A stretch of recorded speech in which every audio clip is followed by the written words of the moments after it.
ডেভিডসনে একসময় বলা হয়তো একটা কথা লেখা ছিল যে a good doctor never stops learning, the death of a doctor occurs when he stops learning.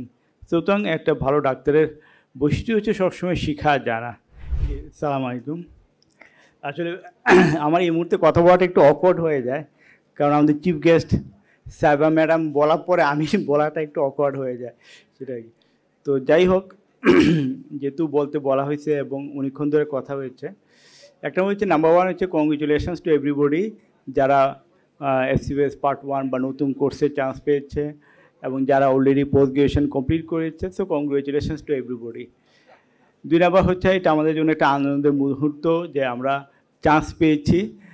তো চান্স পাওয়ার সাথে সাথে আমাদের দায়িত্ব, we have started a new journey. কিন্তু আমরা এমবিবিএস লাইফে একরকম লাইফ লিড করেছি, আমাদের লাইফটা আরেক রকম হবে আমাদের বর্তমান প্রেক্ষাপটে। সুতরাং আমাদের এখন টার্গেট থাকবে to complete the post graduation. তো সুতরাং এটাও একটা বিশাল জার্নি। এসসিপিএস এমডি দুইটাই এখন 5 ইয়ার্স কোর্স। সুতরাং এই 5 ইয়ার্স কোর্সে we have many things to learn. So ডেভিডসনে একসময় বলা হয়তো একটা কথা লেখা ছিল যে a good doctor never stops learning, the death of a doctor occurs when he stops learning. সুতরাং একটা ভালো ডাক্তারের বৈশিষ্ট্য হচ্ছে সবসময় শিখা জানা। কিন্তু আমরা যেহেতু কোর্সে ঢুকেছি, আমাদের শিক্ষা যারা কোর্স শেষ করেছেন, সুতরাং তাদেরও আমাদের এই কন্টিনিউয়াস পড়ালেখা জানির মধ্যেই থাকতে হবে। সেটা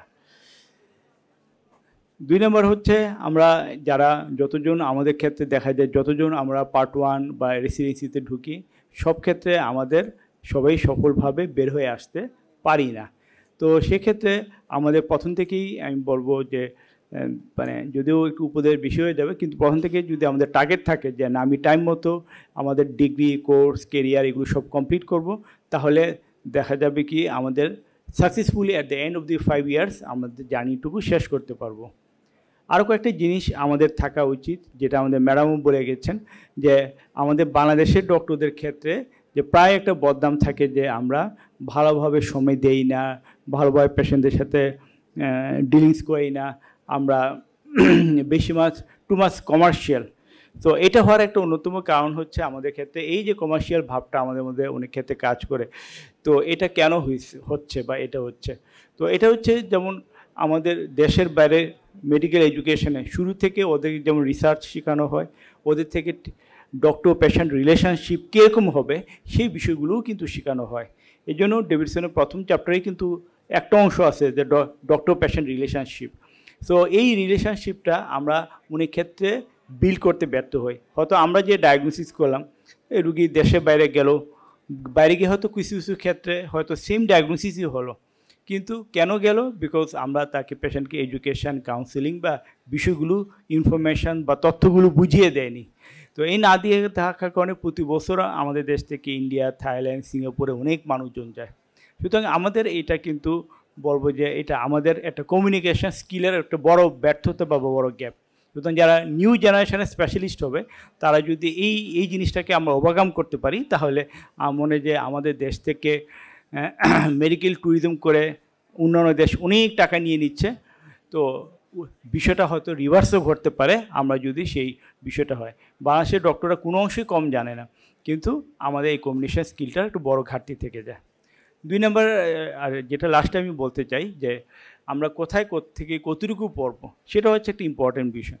আমরা যেমন টেক্সট বুক পড়বো, আমরা এখন অনলাইন অনেক কিছু আছে, তারপরেও আমাদের চেষ্টা থাকবে সবসময় দেখা যায় কি পোস্ট গ্রাজুয়েট লাইফেও আমরা এই নানা নোট বই এটা সেটা পড়ি, সেটা না করে আমরা টেক্সট বই পড়া এবং বিভিন্ন জার্নাল বা মানে লেটেস্ট যে রেফারেন্সগুলো আছে সেই বিষয়গুলো পড়া। তো সেক্ষেত্রে যারা পোস্ট গ্রাজুয়েশনে ঢুকছে তাদেরকে চিপার মানে কি ফ্রি যে মেডস্কেপ, আমরা যদি মেডস্কেপ সবাই মোবাইলে অ্যাপস ডাউনলোড করি পড়ি, তাহলে মেডস্কেপ পড়লে কিন্তু আমাদের একটা নলেজ ইনফরমেশানটা সবসময় আপডেটেড থাকা সম্ভব, ড্রাগ ইনফরমেশান বা সব কিছু আর কি। তো wishing a very good journey. আমরা সবাই এখান থেকে দ্রুত আবারও কংগ্রেচুলেশন ফর ইউর সাকসেস, এবং আমরা সবাই যাতে সাকসেসফুলি আমাদের এই জার্নিটুকু শেষ করতে পারি। হোপফুলি 5 বছর পর আবার আমাদের আরেকটা সাকসেস স্টোরি যেমন বলা হচ্ছে যে পোস্ট গ্রাজুয়েশন কমপ্লিশনের একটা সাকসেস স্টোরি আপনাদের মাধ্যমে হবে আর কি। Thank you everybody. সালামু আলাইকুম আহমদুল্লাহ। ধন্যবাদ স্যারকে। স্যারকে এখন সম্মাননা গিফট তুলে দিচ্ছেন ডাক্তার আব্দুল কাদের নোমান স্যার, দোলন স্যার এবং সিন্যাপসের অন্যান্য ডিরেক্টরবৃন্দ।